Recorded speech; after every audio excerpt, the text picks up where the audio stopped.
तो चलिए शुरू करते हैं। हिस्सा पहले ही गायब हो चुका था और एंगस और एलिसन को प्लेटफॉर्म के कम होने के नुकसान तुरंत महसूस होने लगे। सुबह जब मैं उठती हूँ तो ऐसा लगता है जैसे मैं गिर जाऊंगी। बहुत संभल कर रहना पड़ता है, उठते ही ध्यान रखना पड़ता है। मैं हैरान हूँ तुम्हें गेम को लेकर कोई बुरा सपना नहीं आया। गेम को लेकर बुरा सपना क्यों आएगा भला, जब ये गेम खेलना ही एक बुरे सपने जैसा है। चैलेंज में हारने को लेकर एंगस साफ तौर पर खुद पर गुस्सा था। मैं बस यही देख रहा हूँ कि हम उसमें कितने कोजी हो सकते थे। जब कोई हीरो फेल होता है तो ऐसे ही चुपचाप सोच में डूब जाता है, डिप्रेस्ड हो जाता है। बस मैं अभी उसी फेज में हूँ।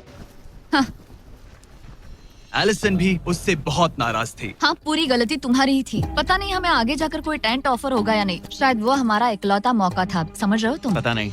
इसलिए हमारा प्लेटफॉर्म को खोना बहुत बुरा है, क्योंकि हमारे पास खोने के लिए ज्यादा कुछ नहीं है। अगर और प्लेटफॉर्म्स आ रहे तो हम और प्लेटफॉर्म्स नहीं हार सकते। दोनों अभी भी आसमान में रहने की आदत डाल रहे थे।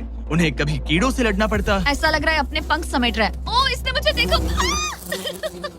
कभी खराब खाना खाना पड़ रहा है बदबू आ रही है। मैंने अभी जो चिकन खाया वो कैट फूड था। और उन्हें आपस में घुलना मिलना भी सीखना था, जबकि दोनों ही अलग बैकग्राउंड से हैं। पैसों ने मुझे कभी खुश नहीं किया। मेरा परिवार शुरू से ही अमीर रहा है, पर पैसों ने मेरे लिए कभी कुछ नहीं किया। मेरी जेब खाली थी तब मैं अपनी जिंदगी में सबसे ज्यादा खुश था। तुम कहोगे कि पैसों से खुशियाँ नहीं खरीद सकते वगैरह वगैरह।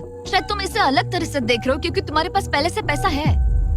ये पैसा लोगों की जिंदगी बदल सकता है। हाँ, बदल सकता है। मैं पैसे घर ले जाऊंगी अपने भाई के साथ एक कंपनी स्टार्ट करने के लिए। शायद थोड़े सेविंग्स भी कर ये लूं। पैसे तुम ज्यादा डिजर्व करती हो सच में। पैसे को लेकर एंगस की सोच देखने के बाद एलिसन ने ये डिसाइड किया कि उसे बस अपना हिस्सा ही नहीं, एंगस का हिस्सा भी ले लेना चाहिए। एंगस, मैं यहाँ व्लॉग बना रही हूँ। क्या मैं अपने कान ढक लूं? हाँ, ये थोड़ा इमोशनल व्लॉग होगा। तो मैंने अब तक अपना गेम प्लान नहीं बताया है। 30 डे या फिर 100 डे वाले चैलेंज में अब तक कोई भी यहाँ आकर एंड तक नहीं पहुँचा और दूसरे प्लेयर से पैसे छीन करके नहीं जीता। तो अब मैं वही करने वाली हूँ। मैं मजाक नहीं कर रहा। कभी कभी तो ऐसा लगता है जैसे मुझे याद ही नहीं हमें यहाँ कितने दिन हुए हैं। तो इससे हमें पता चलेगा। आज है 8वां दिन। कितना सुंदर सनसेट देखने मिल रहा है। दोनों की बॉन्डिंग बेहतर हो रही कैच थी। कैच खेले।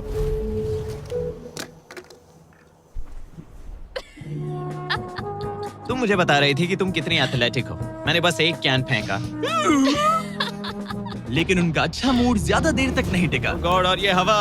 ओह गॉश। अब क्या करें, सहना तो पड़ेगा। Good morning. बहुत ठंड है। मैं धूप में खड़ा हूँ, गर्म होने का वेट कर रहा हूँ। बहुत ठंड है, बहुत ठंड है। लेकिन मौसम ही उनकी इकलौती समस्या नहीं थी। मुझे ये टॉर्टियस बिल्कुल पसंद नहीं। पता नहीं हम नॉर्मल खाना कब खा पाएंगे।